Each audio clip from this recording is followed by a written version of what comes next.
Bonjour, aujourd'hui une vidéo pour vous montrer le publi-postage de cotes pour l'impression de vos cotes. Donc là je suis dans l'outil d'étiquette de Koha, je suis dans un lot d'étiquettes. Donc au lieu de l'exporter en PDF, je vais l'exporter en fichier CSV, ici, et je vais l'enregistrer sur mon ordinateur. Donc là le fichier CSV que j'ai téléchargé, je peux aller voir ici dans les téléchargements. Il se présente comme ça, donc avec la cote, donc une par ligne, mais c'est pas séparé en plusieurs colonnes. Donc ce qui va nous poser problème quand on veut faire du public postage et qu'on veut que notre cote se présente sur plusieurs lignes. Donc il faut que je modifie ce fichier CSV pour le mettre en plusieurs colonnes. Donc là la technique que je vais utiliser c'est directement à partir du fichier CSV. Donc je sélectionne ma colonne et je vais ici dans l'onglet Données, dans Convertir. Donc là, elle me demande si je veux délimiter ou largeur fixe. Je laisse sur délimiter, je clique sur suivant. Et là, ça se met directement sur la case espace. Donc ça m'a séparé mes cotes après chaque espace. Donc là, c'est ce que je veux. Je vais faire terminer. Donc mon document a été partagé. Mon document, au final, il faut qu'il ressemble à ce document-là. Je vais vous montrer pour que ça fonctionne pour le public postage. Donc là, je vous montre un autre document. Il faut que votre document, au final, ressemble à ça, c'est-à-dire une première ligne d'en-tête avec les chiffres 1, 2, 3, 4, 5 pour chaque ligne dans l'étiquette de code et après votre code qui est rempli selon sur 3 ou 4 ou 5 cases. Donc là, mon fichier de code, moi, il comporte juste 3 cases, mais je vais insérer une ligne et inscrire l'intitulé de la première ligne et je peux après, si je veux, formaliser mes colonnes, mais ça n'a pas d'importance. Mais il faut que j'ai une première ligne avec les chiffres 1, 2, 3, 4, 5 qui vont correspondre au champ de fusion 1, 2, 3, 4, 5 dans mon document de public postage. Si vous avez déjà fait du public postage, vous savez de quoi je parle. Donc là, mon fichier Excel est prêt, je peux enregistrer, donc je peux juste fermer, enregistrer le document. Là, je vais le fermer. Maintenant, je vais aller dans mon document Word de modèle d'étiquette. Alors, chaque modèle, chaque établissement a son propre modèle d'étiquette. Là, je vais être dans le modèle de Edouard Montpetit qui correspond à un modèle Every 65-75, mais chaque modèle peut être utilisé selon ce que vous avez besoin. Là, je pars d'un modèle existant. Je vous montrerai après comment créer votre propre modèle.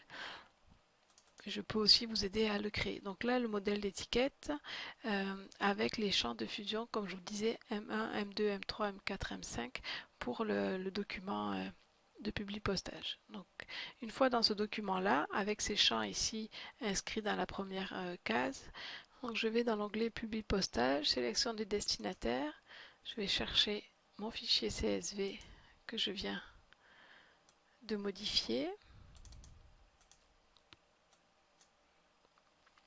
Donc là, les enregistrements se mettent, mais il faut que je mette à jour les étiquettes pour que chaque champ de fusion s'affiche dans chaque cote. Donc je fais mettre à jour les étiquettes. Donc là, les champs de fusion s'inscrivent et je peux aller voir aperçu des résultats pour voir si tout est correct. Donc là, j'ai bien toutes mes cotes qui se sont mises dans chaque case. Donc là, ma feuille n'est pas remplie, mais mon aperçu est correct. Je peux aller créer mon nouveau document d'impression de cotes. Donc soit vous en créez un nouveau si vous voulez le garder et l'enregistrer, soit vous pouvez directement imprimer sur votre planche d'étiquette, mais je vous conseille au final de ne pas enregistrer après ce que vous avez inscrit dans le fichier votre modèle puisqu'il pourra vous servir pour une autre fois. Donc vous pouvez terminer, modifier le document, fusionner les enregistrements à tous, ok. Donc là, j'ai un nouveau document qui s'est créé. Je peux l'enregistrer, l'imprimer plus tard ou l'imprimer et l'enregistrer. Moi, je ne l'enregistre pas, mais mon fichier de base, mon fichier modèle, lui, par contre, quand je vais le fermer, je n'enregistre pas. Comme ça, quand je vais revenir dedans, dans mon fichier des publis postages, il va être prêt à recommencer pour un autre fichier CSV.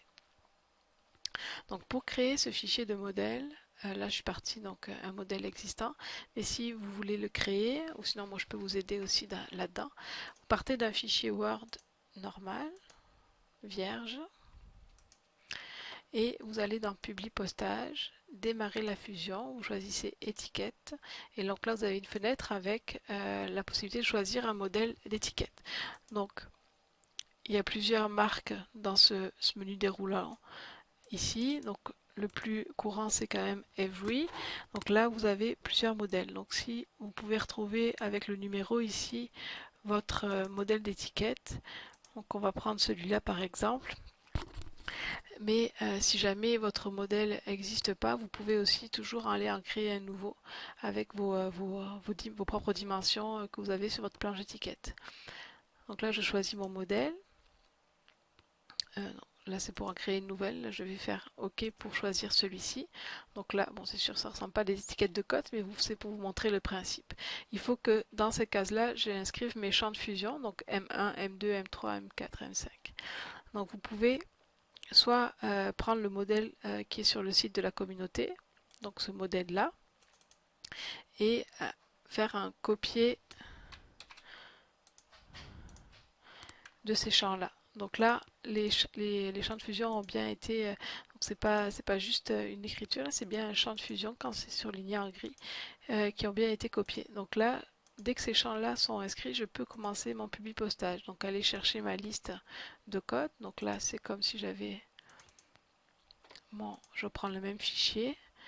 Donc enregistrement suivant, après je mets à jour les étiquettes pour que les champs de fusion se répètent. Là je peux voir aperçu des résultats. Donc là c'est sûr c'est des cotes un peu longues pour des livres, mais c'est pour vous montrer le principe. Vous pouvez garder ce modèle-là pour une prochaine impression. Donc c'est juste qu'il faut que dans votre document Word, il y ait les champs de fusion M1, M2, M3, M4, M5. Je suis partie du principe qu'il y aurait 5 lignes de code. Si vous devez en avoir une sixième, il faudrait rajouter un autre champ de fusion et donc une autre colonne dans le fichier CSV. Mais avec 5, vous devrez quand même être correct. Donc voilà pour le public postage des codes. Merci, au revoir.